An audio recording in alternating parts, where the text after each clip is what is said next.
can't thank you all enough. So amazing. And guess what? We've got another hour left. So let's do this. Let's bring in the awesome crew that we have. First, we have Bailey. How we doing? You helped get us there. Yeah, dude. I came through with like a $25 dono, and then someone just alpha mailed me right Every there. little bit helps. Yeah. No, Every 10K though. It's a huge accomplishment. Congrats to Pitcherless. Unbelievable. I mean, it's for this entire community. This is incredible. So, but it's great. I've been looking forward to this entire weekend. So I'm excited to have you here. Thanks for being a part of this. Oh, no problem. I'm excited to be part of it. And with Jomboy, it looks like we have Enosaurus here. Hey, how you doing? What's going on, everybody? Not sure why I'm here for the YouTube segment. Write for The Athletic, but enjoying a nice triple IPA. So excited to see you guys. Oh, no, really. Thank you guys so much for being a part of this. Like, I mean, the first thing I do want to say is that I truly have a lot of respect for what you guys do. It's not easy at all to consistently put out quality content, and the stuff that you see at the front end of it, the videos you put out, it takes a lot of hours, not only to create that one project, but all the other hours you've spent honing your craft to make it. So really, it takes a ton of work, and I just want to reinforce that. I have so much respect for what you guys do. It's awesome. But yeah, I mean, what I want to do this presentation is really just talk about what that craft is. It's not easy to do, and it can be really intimidating to make that brand. Obviously, you guys both have touched outside of just YouTube, but you both have this thing in common. I feel like it's a really fun thing to talk about. So what I want to do first is just kind of talk about the beginnings for all of you. So Bailey, we'll start with you. What was your first video that you made? Yeah, so the first video I made was not covering the events of Major League Baseball necessarily. I was living in Germany at the time, and my first videos I made on my channel are actually videos that were tutorials for the video game series Out of the Park Baseball. Oh, nice. And so that was sort of like where I got my initial sort of following. Fantastic game, sort of a GM simulator type of spreadsheet baseball, if you're not familiar. And so that's kind of where I got my initial following. And then I was able to sort of convert that, that very small following of like baseball nerds into what I do now. Oh, that's awesome. I remember, I think the first video I watched of yours was Justin Verlander's, which I'm sure you expected. That was probably like the spike for you at some point, right? Oh, absolutely. I mean, I went from 800 subscribers to 6,000 in like 2 weeks. Justin Verlander tweeted about it. I think that's really where the ball started to get rolling. And now this is something I do full time. But that was the moment when I realized that, hey, I might have something here that actually works. Nice. And yeah, so Jomboy and Jake, correct me if I'm wrong. I remember this from last year. Jomboy, you were talking about you've been making videos for ages, right? Yeah, I mean, I think I got a camera when I was in 7th grade for my birthday. And then my entire life was doing stuff with my friends, filming it, kind of like Jackass generation, right? Everyone, we just saw like, oh, you can do that. And I was the kid that had the camera. And if we did a road trip, I'd make like an hour documentary, and I'd just give my buddies, like for 5 people, like, hey, here's the DVD of our trip. And they're like, I don't want to watch this. I did it. Yes. It's like a scrapbook you made, but it's a DVD instead. No, you're not serious, are you, Jim? Yeah, I'd spend hours. I'd make my friends film like interviews, like tutorial, like it was like a reality show. Dude, that's amazing. We did a road trip. I want to say 2013, something like that. And I think 14. That's still on YouTube. Jimmy was filming the whole time, GoPro, getting some traveling shots, road trip shots, some behind the scenes. And then him and one of our other buddies, Nick, did a little bit of post. And they made the hour-long thing of video to my unborn son, Rex. Yes. Yeah. It's still on the Jomboy Media YouTube channel. It's called 2013 Road Trip for Rex Storiale. And the premise is Jake's son, Rex, who won't know who his father is because he has passed away, can watch this documentary to get a little insight into Jake's life. That's still on YouTube if you want to watch it. Yeah. Of course, definitely. But like, okay, so you're making these. So you have like these ones you're saying from like 2014 that you had that initial video. But what was the moment? Like, I know it with Bailey, a Verlander one. Like, I've watched that like 5 times personally. And then I want to think it was one of the breakdowns, but I could be wrong about that. Maybe the Marcus Stroman one. Was It there all some different one. It all depends on like at what stage. Sure. Like, technically, I bought a stuffed animal and I scared my mom with it, and that got 1 million views on YouTube, made me like $5,000, and I was on a Japanese TV show, so that was kind of cool. Baseball wise, I don't know. The Yankees did a video where they're all doing thumbs down in the clubhouse, and CC Sabathia talked about it on his podcast and said that the whole team was like passing it around and quoting it. So that was the first one where I was like, what? How? Right. Why? How? Like, they shouldn't be watching this. Why are they tuning in? As far as the first like breakdown that wasn't a Yankees one that got big was the umpire. What's his name? He told Hinch. What's that umpire's name? He told Hinch, I can do whatever I want. I'm assuming it's like Angel Hernandez. No, it's God damn it. I'm blanking too. I can't think of it. We interviewed Dale Scott, and he was like a nice guy to Dale Scott, but he's a big, what the heck? It's going to bother me so much. Well, I mean, I guess like the question I have, so for you, like Bailey, you were saying, okay, after Verlander, and then nowadays you do this full time, right? There is a moment where you start to see, like, there's a video that catches fire, and then all of a sudden you're thinking, wait a second, I know this process, I can start shifting how I go about creating them. And was that, for you, Bailey, for example, that was the Verlander one, or was there something after that you really started to shift your schedule for it? Well, it was probably the Verlander one, but I think just a big part of what all of us do is just looking at that feedback. And for us, the feedback is delivered by the YouTube algorithm in the form of views and impressions. So I think it does come down to, if you hit, once or twice with something, then you kind of owe it to yourself to really just try to get what you can out of the format. So for me, that's meant making baseball bits, and for Jimmy, that's meant making countless breakdowns, and people love them. So I think it just really comes down to, when you get that first hit, you've got to, you found something that works, and you've got to take advantage of it. Sure. It was Ron Culpa, just to let everyone know. Umpire Ron Culpa. But did he issue a mea culpa? Ooh, a little bit of wordplay. Privately. A little bit. He did that privately. So, I mean, I'm just trying to like envision this, because I remember, last year, Jake, Jimmy, you guys were saying like, look, I think is you, Jake, who was like, hey, let's really push this. We got a thing going here, and let's make this happen. Or maybe it was a reverse. There's a moment, there's an inflection point when you start to realize like what I'm doing can work, and that it can be something that this is what I do. And that's a startling thing, and I'm kind of curious, like, where that happened for you guys, and what changed in your routine once you started making that decision. I think it happened for us before it happened. Okay.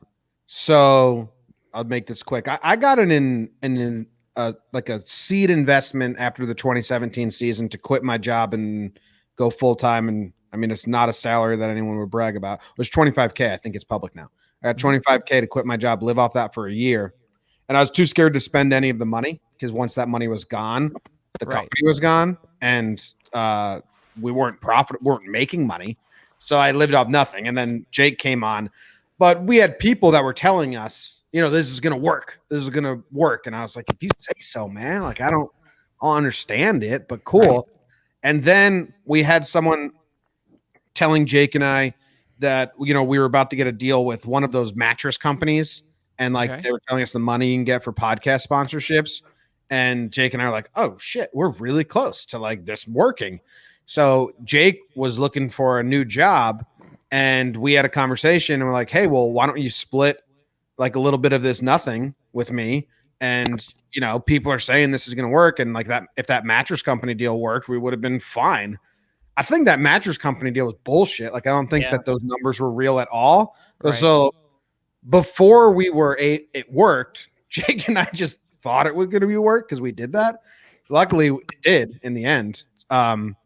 When YouTube kicked in, I wasn't putting any of my breakdown videos on YouTube. And then when I started putting them on YouTube, I wasn't monetizing it, because I thought MLB would just suspend the account or whatever. Right. So when I started doing them for more than just the Yankees, and I did the Ron Kolpa one. I went to sleep. It had 1 million views like on Twitter, and then like 500,000 on YouTube the next day. So I kept doing and be like, do more. And I did one a day. And then Will from MLB, I don't know if you guys have probably met Will. He was like, hey, you should monetize, man. Because he saw me say, I did a whole video like thanking everyone for getting us to 10,000. I was like, we don't monetize it, blah, blah. And then he was like, you should monetize because, you'll get some money. And then after week 1, I was like dancing in the street. I was like, hey, this is going to work. And you've often said that like actually like the breakdowns, that's not really the goal. It's more to just push everybody to the podcast, right? Yeah, breakdowns are fun. They're their own. People like them. I don't see that. I would, if I wanted to just do breakdowns, I could just do breakdowns, but it's not really the biggest itch scratcher, I guess. Sure. You know what I mean? Right.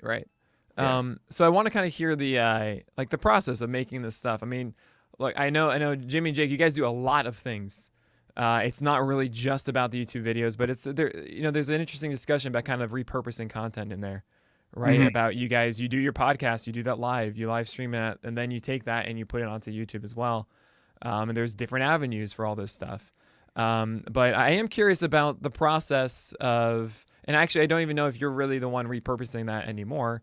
But I think the actual process of creating a YouTube video is really interesting. I want to go back to you, Bailey, on this because for you, it's like a research essay, essentially. Like you're writing a script, I imagine, and then you got to piece all this stuff together. Can you kind of work through like your workstation and your whole process for creating these?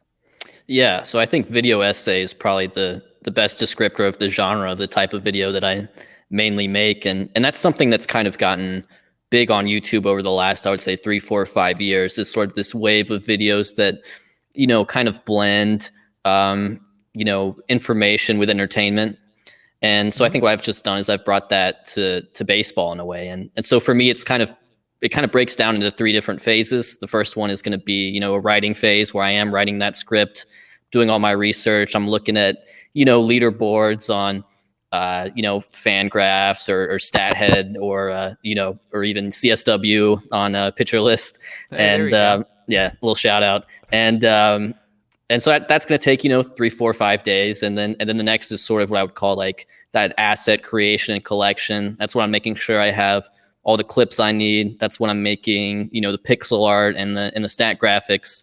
And then the third phase is going to be just throwing it all in the video editor. And I can really turn one around in about, 12 or 14 days if I work on it every day. But over time, I start to add like different obligations to myself. So, I have Patreon now, and that's become a big part of what I do. And I have to, make sure I take care of Patreon. And now I've started a second channel where I'm doing, sort of different stuff, videos that I could make in a day, for example. So it's all about kind of balancing that out. But yeah, it's really just sort of this 3-stage process, and each stage takes, 3, 4, 5 days.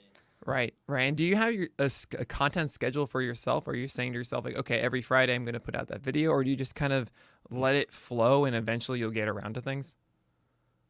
Yeah, I think there is less of a flow to it. Like I think there's a focus for me right now to make sure I'm getting out the most content I can when MLB is on, like when the season is going. Sure. I think we all kind of feel like we get a good boost in our numbers when baseball's on.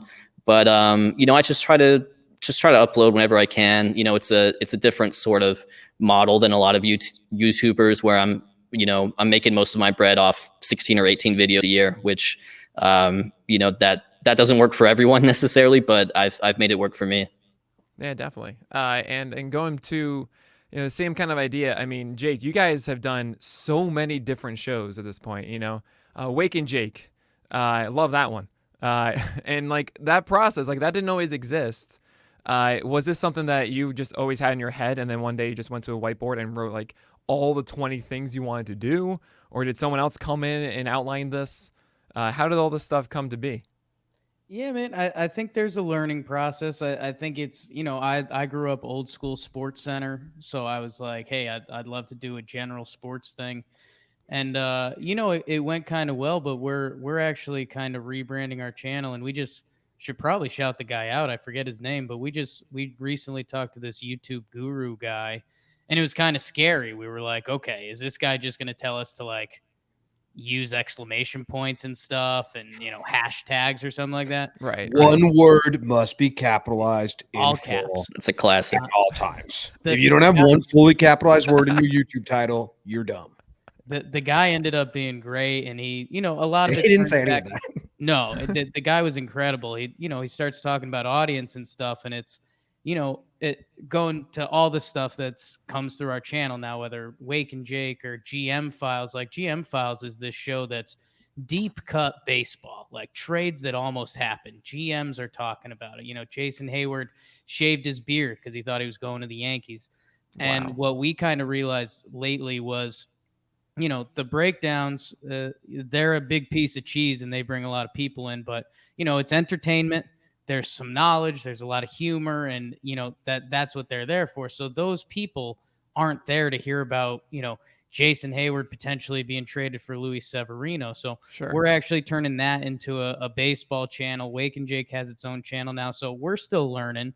And I think, you know, if we, in a year when we're back here, I think some of our answers are changed, but so yeah, you throw stuff out there, and you know, I think there are times, and me and Jimmy have a lot of fun of them when it's, you know, the SNL writers room, and it's, all right, what do you got? What's silly? What's gonna work? Where, you know, the weekly dumb, which Jim kind of dreamt up, and also after our talk with that YouTube guy, you know, it was kind of the same concept. It was going to be fun. It was going to be, you know, 5 to 8 minutes, silly, good. The first episode we do, there's stickers falling off the wall, and people thought that was like the signature. They thought that was like the best joke, and we didn't plan it. We knew it was funny, so we leaned into it as we went. But then when we were doing the second one, we were like, okay, we kind of gotta get away from that because that shtick's gonna get old quick. So I don't know, man. It's throwing it all on the board. It's doing it. It's getting the reaction, and I do want to give a quick shout out to Bailey really quick. Because, you know, there's times when I look at him as a brother. There's times when I look at him as a lover. Yeah, a nephew, the coworker, a dentist, you know. He said it really quick there, and, you know, this is for people that are, you know, supposed to be looking into YouTube. He said 12 to 14 days. 12 to 14 days if he gives himself a full run at doing one of his videos. And that's crazy. It's awesome. But, you know, you're talking about people getting into it. If you find your thing, Bailey's spoken poetry of baseball, like, lean in and go for it, because holy smokes, man. Yeah, it's really impressive what you guys do. And yeah, Bailey, actually, come to think of it, like, do you have like a list of ones that you want to pursue currently? Or is it just kind of like on a given day, you're like, okay, I need to find something? Yeah, well, I think that's actually where the luxury of doing 16 to 18 videos comes in, because it's kind of hard to run out of ideas, you know, Sure, when you only have to come up with 16 or 18 good ones every year. But yeah, I keep a list of you know, topics on like a Google Docs sheet. And very often what happens is I find a topic, you know, several months in advance, but it really only makes sense at a certain time of the year. So maybe it's a video about, you know, a potential Hall of Famer. That would be a video I'd like to upload when Hall of Fame discussions at the forefront during the off season. Maybe it's a video about something that happened in the postseason, you know, then I'd like to maybe have that go up in October. So, so as far as like, you know, what I'll be uploading this year, I have some set topics and I have some, you know, advanced knowledge about when those will be going up. But then, you know, sometimes I find a topic and it immediately becomes the top priority. And it's like, okay, no matter what, this is what I'm making next. So it's Right. you know, it's a little bit of both of knowing exactly what I'm doing in advance and also having the flexibility to just pursue whatever makes the most sense at the time and whatever I think people are going to like the most. And in the meantime, you just make incredible tweets about Bob Nightingale. But man, you should have tweeted out the one you sent me over DM. I don't know how you did that, but I guess the thing I kind of really want to hone in on is, like, there are so many different avenues for people to pursue, right? And it does seem like you guys are each using a lot of them. Like, Bailey, you have a Twitch as well that you stream. You have your Patreon now. You have YouTube. You have Twitter. Are there any others that you've experimented with and you feel like, you know what, those are going to be my main three, that stuff? Or is there actually even something else that you want to jump into? Yeah, well, I've seen some of our peers have a lot of success on TikTok. I don't know if Jimmy and Jake do that, but I know Draftneck Mark and Fuzzy, who are the other sort of two big YouTubers. Yep. They found a lot of success there. I don't know if that would necessarily fit what I'm trying to do. I think I probably could make it work with sort of different forms of content, but for me, at some point, as a one-man operation, it is a juggling act, and I would prefer to really nail down, what is now for me like 3 or 4, different social media sites rather than spread myself too thin. Right. Yeah. And that's an interesting question to ask because, I mean, you have a lot of different avenues and all your stuff works on them. It comes a question like, okay, this is working. Can I bring in someone else to help facilitate this and make it easier for me to focus on the things that I want to focus on? And Jimmy, you guys expanded quickly. It's amazing. And I love that now all of a sudden now Jeff Passan is hotter. But Jimmy, so talk to me about like how big your staff is now and like when you guys started growing. Yeah, I believe what Jake is saying is is that Jeff Passan? No, this dude's hotter is what he's going for there. Yes. Bailey, my mother With asked a period, me today. Period. Love it. My mother asked me why Foolish Baseball was being mean to Jeff Passan. And I said, I don't know what you're talking about. And then she showed me the tweet thread, and I said, I think this is all in good fun, but I don't know. No, it's not. We're mortal enemies, and actually, we're gonna meet in like a Western village and have a duel, hopefully in April. Badass. Yeah.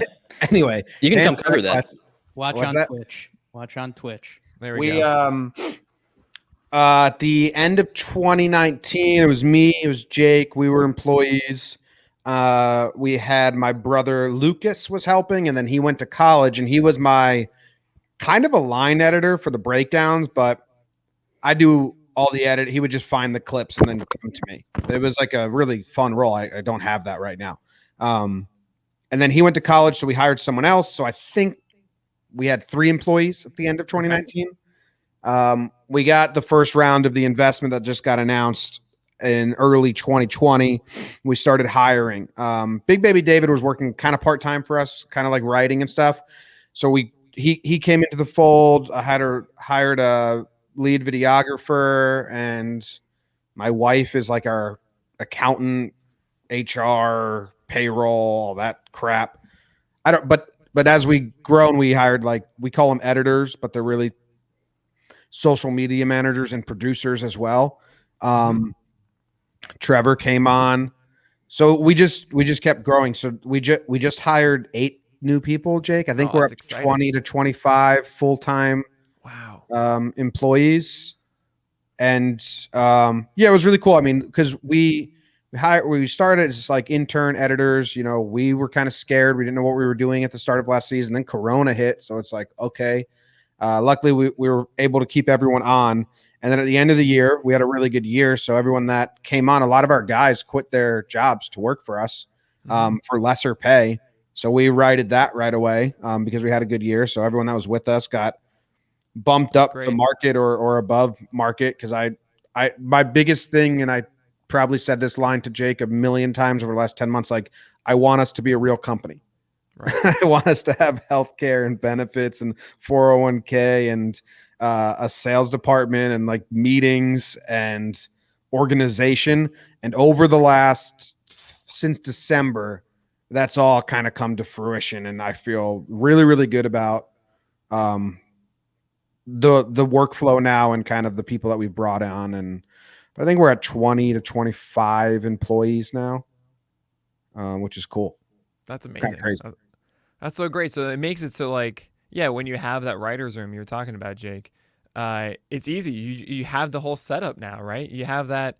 I love the fact you guys have 2 cameras that are individual, but you're not even doing a wide shot until the Weekly Dumb one. You actually had the wide, but you normally don't do that. You normally like to do it, and it's funny. People have massive backdrops and stuff, and you guys, that doesn't matter. That's not why you're here. I love Bailey's backdrop right now. Yeah, it's great. Like a parachute those little kids play with. You just go up and down. The kids run under it, run out. Is that what that is, Bailey? That's exactly what that is. What country's flag is that? It's a giant parachute. Nick, backdrops and all that crap. Yep. I couldn't care less about it. For some reason, the audience thinks you need it. Like you need to get a better, like, who cares about the backdrop? Right, It just right. matters what we're saying. It doesn't change, but you know, we put some stickers on the wall now, and I think we have 2 ties. We were doing the weekly dumb, and my brother's one piece of advice on the test episode was the office is pretty boring. You guys need to decorate the office. So we sat down to record it the next week, looked around like, oh shit, we forgot to decorate this place. So we took like whatever was closest and just pushed it into the wall, which was stickers, 2 ties, a Buccaneers banner, which everyone's like, is Jake a Bucks fan? So I mean, yeah, a lot of those things I don't care about, but the frills of it, I like the moving cameras. We've had the ability to do that forever. We just, again, like, don't really care, but we're getting better, I guess. Well, I mean, again, so it's like, so the whole production of it though, so you can create something instantly. You have that set up, Mm-hmm. you know, and I imagine it's 3 cameras. You have someone that you've hired is essentially the producer of it. I know, I don't remember his name, but the guy during every single, you know, Talking Yanks podcast that's in the corner. Big baby David. Hey, he's Bug been more dude. lively lately, which is Yeah. good. He's getting a little bit more involved. It's good to Coming see into that. his own. Sexual. Yeah, and for a weekly dumb, it's not live, so we just run 3 cameras, and then Zach edits it together, and he just absolutely crushes those. So that's fun. And Gotcha. So, but- part yeah. of it, Nick, is like there's a very professional aspect to it, like what you're saying and what Jimmy's saying. Like, yeah, 3 camera shot. We've got someone producing it. 4 lights. Yeah, 4 whole lights. 4 whole lights. There's a TV. We don't know how to properly use it yet. We Right. were using it and we kept turning our heads, so we had to stop. But I think it goes kind of turning that into what's professional or what's important. Like some of these MLB network shows, and I thought Jimmy was going there because this gets him hot sometimes. You know, they have these massive sets and, you know, everyone's in suits and stuff. And it's like, do we really care about that? Like if Al Leiter was teaching me different grips and how to snap a cutter properly and he was doing it in a sweatsuit, I think I'd like that more than him in a suit. So I love when Billy Ripken takes off his suit jacket because now Yes. he's going to talk some baseball. Like, why'd you have it on? Some Come ribeye on. steak. It's business all of a sudden. Yeah, it's like you didn't need it. You never needed the suit. I think he only had it just so he could take it off, though. Yeah, You're right. Yeah. That's got to be it. I wanted to Right. touch on something for anyone listening Yeah. that like actually wants advice that you're talking about. A lot of people ask, why do you post the breakdown videos on every platform when only YouTube makes you money? And I always respond when people ask me that is Facebook makes the same amount of money as YouTube. If you're not using Facebook as a content creator, you're crazy. I don't go on Facebook. I don't read it. I don't use it in my day to day. And when we tapped into that, doubled everything. The audience, the monetary, everything. If like you use Facebook, it's amazing, and it's in a lot of ways better than YouTube. advertisement. Yeah, now I'm a Facebook rep. Twitter and Instagram is where players, reporters, people that you want to watch your stuff are going to find your stuff. CC Sabathia is not scrolling through Facebook or YouTube, but he uses Instagram. So Instagram is really for player reach. Twitter's really for like the journalistic reach. And that's why I use every platform. People ask that a lot, but so get on Facebook. And then if you want those audiences, they kind of like the notoriety or respect or just networking. That's, I think, what Twitter and Instagram provide. I mean, and also when it comes to creating content too. I mean, Jake, even the stuff that you do, you just like you watch a game and then you have yourself record a video about it. That stuff adds up, you know, that actually does a lot for your brand and keeps you on, you know, the forefront of their timelines. It makes a difference. Yeah, it's kind of funny because the you know, I don't want to go full blue check mark on Bailey because I know Oh, he's still man. reeling about that. God. No, I think it's me and Jimmy have been telling everyone within the company, like, do stuff, throw it on Twitter, go and see what happens with it. Like Twitter's a good testing ground. And I think something that's funny, like the breakdowns blew Jimmy up to a whole different level that, you know, people didn't even know who Jimmy was. You know, they know Jomboy. And I think that's Right. kind of interesting with the 40K creeps that follow me at this point. Like they know you're going to get a weird dose of baseball, like me kind of drunk high singing to my dog, dance videos that like, put it out there. It's content, have fun with it, see where it lands. That, now we're Savannah Bananas Roosevelts. Me and Jimmy are like models for them now. So, I mean, whatever. It's not a big deal, Bailey. Don't be jealous. Well, Jake, I think don't say we're like models. We're paid models. We're paid models. Excuse like me. if you wanted to come at me and be like, you guys aren't models, I would show you a receipt that says modeling and then the money we got. We're paid. We're hot.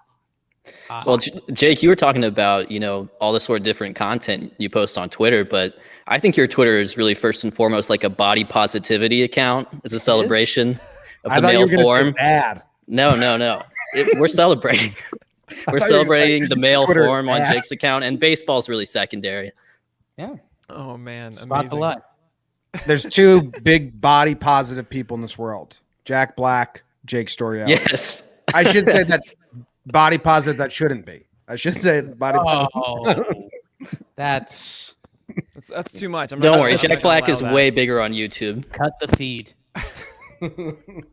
All right, so just shifting a little bit here. It's been a long journey. I mean, for both of you guys have done this for a while, and obviously you've made mistakes in the beginning. I do want to touch a little bit on the Facebook front, by the way, because that was mind blowing. I don't want to forget that, because I've heard a lot of like, don't touch Facebook anymore. It's just kind of dying. We don't do that. But when it comes to video content, it's like you're saying, Jimmy, that it's blowing up. Yeah, absolutely. Yeah, It's if it's not the same monetary as YouTube, it's more. Wow. Okay, well that's something definitely to consider, anyone going into video content. Now, what kind of mistakes did you guys make initially that you look back and you're like, oh man, I regret that I pursued that that much better now not to make? Bailey, we'll start with you. Well, I mean, there's simple mistakes that are in baseball bits videos that are there forever. And it's not like writing an article and you can go back and fix the typo. Like it's there forever. So there's small ones like that you kind of have to deal with. I think as far as like sort of, bigger mistakes I made, I think at this point I would really like to learn a video editing software that actual human beings still use, because I use what's called Sony Vegas, and it was popular when I was about 12 years old, and now no one on YouTube uses that program, but I'm kind of stuck in on it. So if I could go back in time, I would say learn Adobe Premiere or Final Cut.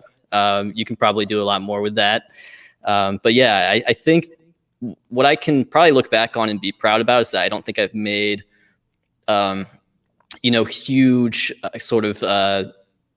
huge strategic mistakes in terms of just, choosing the time when I went full time, or, going back and looking at some of the sponsors I've worked with. I'm proud of the work I've done with all of them. I have never, went with a sponsor and then felt like they were shady, a couple months later, which I think is an experience that some other people have had in the content creating world. Sure. But yeah, I mean, I think, you're going to make mistakes, but obviously those mistakes are going to make you better in the end. Yeah, definitely. So you're using Sony Vegas, unreal. Yes. That you're doing that. Are like, you're also making all of those pixel art, right? You're not like putting it through a program or something like that.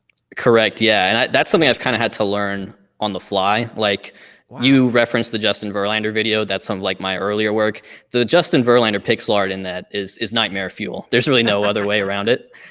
But over time, once I got to about video 10, I think I actually started making pixel art that looks like the actual baseball players they're supposed to represent. Right. But I mean, also with that too, you have a certain style for music too. It's pretty much 90s video games. That's great. Okay, actually, that's probably the biggest mistake I've made. It's not that, but that in the first year or so I did baseball bits, I was using actual video game soundtracks. And the reason I did that is because I'd seen it kind of done before, and I noticed that those didn't typically get claimed by, YouTube the same way. If you do like 2 seconds of a Drake song, someone from a record label comes by and like throws a brick through your window, basically. Pretty much. Yeah. But the video game music was different. It wasn't really being enforced, but Nintendo is very protective of their copyright. And they will enforce it from time to time in really inconvenient ways. So I haven't had it affect me negatively yet, but starting in like January 2020, I pivoted to using music from like independent composers that I now have like a relationship with and make sure I support. And so that I think has been a smart move because it's kind of saved my rear end potentially. We'll see what happens, but Yeah. that's you have to really be cognizant of copyright, not just with MLB, but with everyone else if you're using any other forms of copyrighted material. Yeah, that's a really good point. And actually, I think I saw something back in December about specifically video game music getting more DMCA's than before. Like Nintendo's shutting down all of these things. But I always like that element. I don't know. I mean, you have the whole bits. It's very video game aesthetic, even though it's baseball in the end. And I always like that crossover. It's really cool. I didn't even notice that you changed away from it. So those independent composers are killing it clearly. Oh yeah, they're incredible. Yeah, most people haven't noticed, and those that have are just like, I mean, they can't get enough of it. They're like, oh my gosh, I heard this one, and I heard this song, and then I went to their website, and now I want to try to learn how to make this sort of music. So yeah, it's been really cool to actually have that become part of it because that's much better than using compositions from a 25-year-old video game where I'll never meet the composer. Yeah, definitely. Yeah, Jimmy Jake. I actually don't know what to call you anymore, Jake. It just keeps changing. So you in the left corner, what kind of mistakes did you guys make initially, like looking back and thinking, oh man, never again? Yeah, really, really struggling with this application and the name. Man, it's tough to say because, I was going back through time, and I think one of the things we recently changed is now when we go live for our podcast for forever, we were just live for our Patreon, which was basically the biggest thing we offered to them. Right. And, it was awesome because it was also our community. And like, we knew those people, they were in there with us. I think we got to a point and, we kind of fully realized it during this postseason when we were going live for some of the games that we were really restricting our growth. Like, those could have been huge growth platforms for us whenever there was a Yankee trade or there was, a big MLB game, whatever it is. And so, we recently reformatted our Patreon where we offer a lot more. And that's where I'm saying, going back, it sounds easy, but, me and Jimmy our bandwidth was taken up everywhere else. So it's, we still wanted to offer something of substance to our Patreon, but at the end of the day, we were limiting ourselves. So I think if we could go back and figure, commit to whatever it would have been to make us feel good about what we're giving our Patreon, I think it limited us a little bit, but it also, those people are with us, and at the end of the day, it is what it is. And now we're live for everything. And I don't know, we get a pretty big rush from that when Arenado signs, and there's, this fan base that I don't know if MLB thought it had live with us on YouTube talking about a Rockies player going to the Cardinals. So right, I don't know, tough, but it was what it was. And I mean, where are you guys going live? I know you've been doing Periscope a lot, but I mean, unfortunately, in a month, that's gone. Are you guys? Do you guys have a Twitch right now, or is it YouTube Live? YouTube. Periscope's gone. They're canceling it. They're canceling it, I believe, at the end of March. Huh. I mean, I don't know why, but they are. Interesting. Oh, yeah. Okay. Yeah, we go live on YouTube. I mean, that's kind of a good one. I was really racking my brain to think of one, but we're pretty happy with where we're at. So everything happens for a reason, I don't. I had some, but I didn't want to share them because it's just me shitting on companies that I hate. So is it like you sponsoring with companies? They're like, oh man, I wish I didn't do that. No, so many people undervalued us, and try to do rev deals with you, or try to do deals with you and just waste your time and then insult you at the end. And you're like, what? We've exchanged this many emails and this many phone calls, and that's your offer? Like, you came to us. That's I get pretty hot about that. So a lot of wasted time there. I had another one, but now I'm blanking on it. Big regrets. Well, I mean, so kind of in that same vein though that you just talked about. I mean, you guys do a fantastic job of getting, a lot of these breakdowns are sponsored by something. Bailey, you too. I mean, I remember lots of them with SeatGeek or or other companies as well. How do you facilitate those sponsorships? Is a lot of you guys doing cold calls out, or are they coming to you? How does that generally work? Bailey, we'll start with you. Or sorry, Trevor Pluth finally joined us. Thanks. Yeah, Super we happy got to the hear whole that. podcast here. Talking baseball. Yeah. Well, I would say, everyone might be a little different. I would say you got to wait for them to come to you. I mean, that's where you're going to get the leverage, is if you got to wait for them to come to you. Mm-hmm. And I think for me personally, like the way I have to integrate it is that I have to be so cognizant about my viewer, and I have to be cognizant about YouTube watch time. So what a lot of sponsors might come to me and say is, hey, we need you to do 60 seconds, at the beginning of the video. And that's just too much, because the way the YouTube algorithm works, viewer clicks on it for the first time, and if they're hit with 60 seconds of ad before they can get to any substance, they're going to leave, and that's poisonous for the algorithm. And sometimes I have to tell them this, like, look, the video will do better, you will get more impressions if you do it my way. And my way is generally, give them 5 or 15 seconds up front, so they know, who's sponsoring the video. You'll have the people who are really engaged with the video watch till the end of the video. And then you give them, 30 seconds at the end to really explain, what the product is and all the great things about it. And that's really, for me, strategically been the best way to integrate. But yeah, I think just you always have to be so cognizant about your viewer, because you don't want to feel like you're inundating them with commercials. They're there to watch you, Right. Yeah. Same thing for you, Jimmy. For a while, it was all inbound because we didn't have a sales department. So, it was my brother answering DMs. And some of the prices we were giving out are pretty awesome now for the other side. Shout out Grass-Fed Burgers in Montclair. They get people asking for free fries. I mean, I love that guy too. He's awesome, but we had no idea what our pricing was. I think after the first deal, he was like, "You guys are probably going to price me out soon," and I was like, "Oh, okay, let's look into that." But the breakdowns are really hard to sell. One, because they're very expensive, because I can guarantee 1 million views across all platforms, and two, I'm not going to give you 60 seconds of a 3-minute video, and you kind of got to understand that this is still valuable to you, because our audience is awesome, and the completion rate is near 100%, because they're 3 minutes long, so you're going to get seen. But now we have a director of sales, and she absolutely crushes it. So she's got, she's reaching out to clients left and right. Man, that's great. And when those, I mean, I know some people are like, hey, we won't do any promo code stuff. Some people are like, no, we'll do a ton of promo code. Is there a certain piece of advice you have there? Is like, should you be accepting that, or just flat out advertising for get paid? Company? I mean, Jake will tell you from the start, I said no to rev share deals.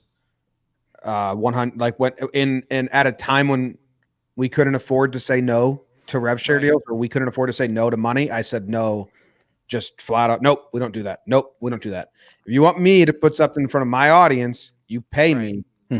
I like my audience a lot. Well, the thing about the rev share deal is they're just not taking any risk at that point, and that's just unfair for that reason alone.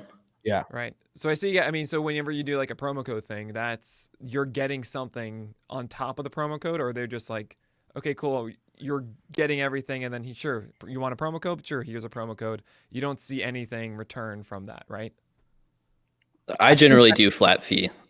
So they pay the money up front, and then I don't get anything from people going and buying the product. You get more, you get that company coming back and working with you again. Exactly. That's what the value is. Yeah. So still go buy it and use Bailey's promo code. Because then they come back and give me more money the next time around we do it. We have some that are split now. I mean, like, I think we're just starting. I don't even know if they've been live yet. But yeah, it happens so much. It happens even not with advertisers. It happens with companies that are like, hey, I see you just started a podcast for 2%. I'll edit it. So I'll give you some Instagram clips so you can put it on Instagram. Do it yourself. Don't give someone any cut of your money to go do work that you got to do yourself. Because if you're building something, you got to build every aspect of it. That's always was my advice. There's so many people that come out and try to do that stuff. And by the way, I think okay, that hat you're wearing, Jimmy, that's the Foolish Baseball hat, correct? That's the baseball bits. You know what? That is a very similar looking baseball to the one that is on the splash screen. It is different now that I see it up close, but here's the thing We're about gonna say it baseballs is they all look pretty similar. They all have Kind red of a general stitching. style They're to all 'em. pretty round. But yeah, All right, so I'm curious, kind of got what's ahead, right? You guys have accomplished, both of you, a lot so far, and I gotta think there's a lot of things you still want to do. Jake, is there something like on the docket you can't wait to get going, especially now that you have, you guys were talking about we're ready for 162, your first real season full that you guys are really equipped. What kind of stuff are you hoping to put out? Yeah, man, it's one of those things that it's exciting, but you also just got that weird exaggerated exhale out of me because we want to run it back, man. At the same time, we killed ourselves last year. We did daily pregame shows of across the league. Yeah, that's which, absurd. I mean, when you're previewing every game and it's like, oh man, Alex Young's getting the pill for the Diamondbacks again. Great. We want to do what we do really well and kill it. And we've gotten to this really cool point. We've got some investors. We're doing well. We've got this company forming that we want to go full tilt. And we talk to a lot of people smarter than us this off season, and we're like, hey, what should we do? Because we're kind of stumbled into something here. And there's a lot of fun ideas, and you guys are going to be the next ringer, blah blah blah, whatever. And I think maybe it was a sigh of relief for me and Jimmy. Was a lot of where we kind of landed was like, hey, we're going to just crush baseball this year. Like, let's do it. Like, if we stumble into football, basketball, if we stumble into music, movies even further, like that will come. But this year, we just want baseball, man. I mean, Yeah. give us a full season. Like with what we did over a 60-game season, I think 40-year-old virgin, it's extrapolate that. Like we can do really awesome things. And I think, in a way that's less stress on us. Because if me and Jimmy were eyeing out what our bass side would look like in our full music department, I think we'd be going a little nuts right now. But I think we're Sure. kind of locked in. Like, all right, you give us baseball and Yanks, like we're gonna crush that. Yeah, and when we have obviously a bunch of new hires, Chris Rose has a show Oh with, yeah. with 6 active players as his co-hosts. That's going to be twice a week. Obviously, Trevor Plouffe and Sequence will stay twice a week. We have GM Files. We have another announcement, another show coming, maybe another show after that we're adding. So we're trying to just build up a Rolodex of baseball content creators that we're really excited about, that Jake and I don't have to do 6 shows a day. Jake and I did 6 shows a day minimum last year. Unreal. Yeah, it was crazy. I think we had 40 episodes a week come out that were That's nuts. Like, 30 I mean, that's minutes the or thing they don't longer. tell you about with this stuff is like this is your 24/7, you never feel like you turn it off. Yeah, well, hopefully we can change that. Like we Right. killed ourselves because we had to in the shortened season because COVID scared us for a little bit. So I think a goal is to do as much good and a little less overall. And then that's why we're expanding and bringing more people on to grow. And then So just have so fun. what do you I mean, you guys are talking about 6 shows a day, which is just like craziness. And I mean that it does show again like how much respect I have for all of you is like it takes so much effort to make this work. It's not just the thing you just do once and that's it. You got to really work hard at this. And yeah, you can crush it this year. Doesn't mean you need to do 6 shows a day. So, like, what is your normal schedule of this? I mean, I'm just imagining, cool, you arrive, Jake, you got your Wake and Jake. It's the first thing you do. Do you prepare a script for that? Does someone give it to you? You just kind of tell you you're going to do these things. Then you're like, all right, I'm just going to go off and do this. And then is it just beat by beat another thing that day? Or is it kind of a fluid experience? Well, the biggest add to the company recently was we bought a big whiteboard. Ha, nice. Jimmy was stoked on it. It's been huge. It's literally huge, and it's been huge. And I think I think creatures of habits, whatever lame human lines, creatures of habits, we're gonna get into a schedule, and we want that. And we're gonna figure that out. I mean, talking baseball, I think we're gonna do 3 times a week. Talking Yanks, I think we'll do 3 times a week. And the other stuff fills in pretty quickly. You know, we leave some slots for Big Poppy to do some breakdowns. I'll end up doing whatever TikTok videos the kids are doing, and you know, it ends up filling in pretty quick. And I don't know. I think we're going down to 20 episodes a week instead of 40. I just counted it in my head. That's still 3 a day. and each show has their, you know, producers that do a ton. You know, we Big Baby David, and another shout out for him. Like, he, you know, when we originally hired him, again, businessmen not knowing what they were doing at all, the role we offered him was our shadow. Yeah, we were just that was like, the name hey, of man, it. we were You're like, our hey, shadow. if we're doing something, we'd love to have you there. Sure. And now he's kind of turned into producer extraordinaire, which is a lot of work. You know, Wake and Jake, he's in the sports grind, figuring out what happened, and that's a huge help for me. Talking Yanks, talking baseball. So we're trying to take some stuff off of his plate, but you know, I think, and going back to the last thing a little bit, everyone always asks us to do gaming stuff. They're like, oh, you got Jomboy Gaming, we would love it. Guess what? That's a grind too. Yeah. Like Fuzzy, Coog, Shelfie, those dudes, they grind. Like, it's, you know, there's not room for us to do another 40 hours of what they do a week to get in that world. Yeah, that's oof. Yeah, like everybody's streaming on Twitch, just like 8 hours. There you go, and that's, you can't just invest that. Yeah. I mean, you've been takes a doing it long for like time. 4 days now. I'm sure you're Yeah. beat at this point, then, man. But yeah, going back to you, Bailey here. I like your process. You're saying it's like 15 days or so for a show. So like you wake up, all right, you're doing this full time now. What goes into this? You know, you're making this video essay. Like, do you just do like one scene at a time? Are you giving yourself like, I need to accomplish this amount today? Yeah, that's exactly what it is. And to borrow a little bit of athlete speak, you got to take it one day at a time, you know.